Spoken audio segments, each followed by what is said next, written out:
Hello everyone, welcome to yet another episode of Momstein Talkies. This week we are continuing from last week's discussion on postpartum depression, and joining me again is Shreya Bakshi, who's a postpartum depression survivor, a lawyer by profession and a content creator by choice.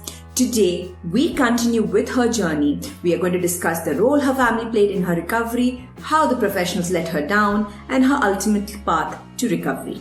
We're going to pick up from where we left off, so please make sure you also check out part 1. So Shreya, please tell us, who did you approach for help and why do you think you were let down? Well, I expected some acknowledgement about my mood issues because when I did approach a gynac and she was like, इतना stress क्यों लेते हो? ये तो सबको होता है, ये अपने आप ठीक हो जाता है. So, in a way, I was left to fend for myself because when I did see a professional, it seemed like ये तो behavioral है and ये ठीक हो जाती, इतनी बड़ी बात तो है नहीं. और भी डर था because I live in a very small town, everyone knows my in-laws and I was very guilty about the way I was feeling because somewhere down the line I was convinced कि ये behavioral ही है, बीमारी तो हो ही नहीं सकता, गुस्सा कोई बीमारी होता है क्या, and ये palpitation जो हो रहा है ये बीमारी थोड़ी हो सकता है. I mean, so there was a lot of self-doubt and guilt which further delayed the process of me seeing a doctor. What about your family? What role did they play in your recovery from postpartum depression? It's like from the time I went to Chennai for my treatment, my mother-in-law, my sister-in-laws, they took care of Shan, and he was a 10-day-old baby, and it has been immense. They, the strangest is, today they know everything, but then they didn't know anything, yet they offered a lot of support.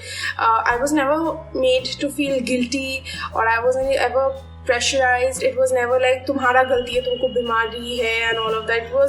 They were very, very supportive. My mother-in-law would always make sure, like, I can't use the term mother-in-law too much. I call her mama, man. She would debone fish and feed me. She would make hot tea, hot chocolate, make garlic toast, make fancy food for me, come and give it up to my room. And she was very kind. When my sister-in-laws were here, they made sure I got some time to myself. They would take care of the child and they'll be like, tum karo apna kaam and all of that. So support was immense. This is actually very heartwarming for me to hear, considering how many patients I see with very uncooperative sasurals. And the attempt of this episode of Momstein Talkies, as well as my book Newborns and New Moms, is to bridge the gap that we have between the SAS, or I wouldn't say it's just SAS, it's the nanand, it's anyone in the in-laws, not treating their bahu with the due respect and consideration that they would treat the remaining members of the family, be it cousins, son-in-law, or any other relative. And once this gap is bridged and we stop inheriting hate,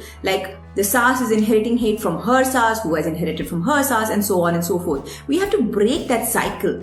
And I've seen in quite a few progressive families where that cycle is broken. Ki nanand buri nahi hai, bhabhi buri nahi hai, SAS is also not bad. And once you get out of that cycle, it's actually the path to living peacefully. So please make sure you share this video with your friends, with people who might need to hear this, that there is some hope in the world. So moving on from these societal constructs, Shreya, please tell us what was next.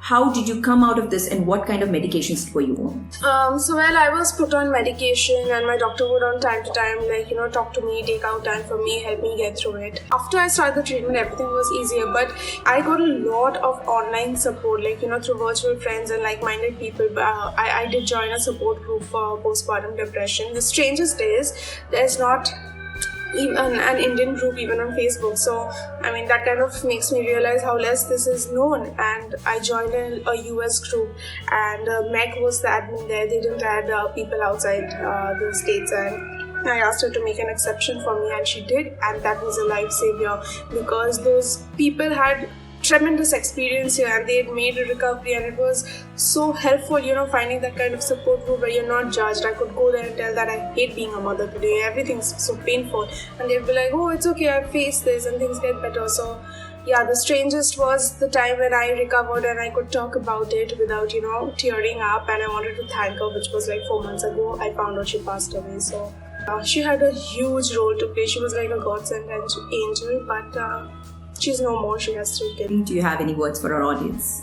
See, just because someone else has it worse doesn't mean your problems aren't valid or you do not deserve to be here. Do not dismiss of your feelings, no matter how trivial you think it is if compared to someone else. It is what it is. If it's hurting you, you need the right kind of help. Please read up a lot about postpartum mental health, because until and unless you are informed about it, you cannot get better, because sometimes it may happen you will not receive that help, but you have to help yourself, you have to be informed.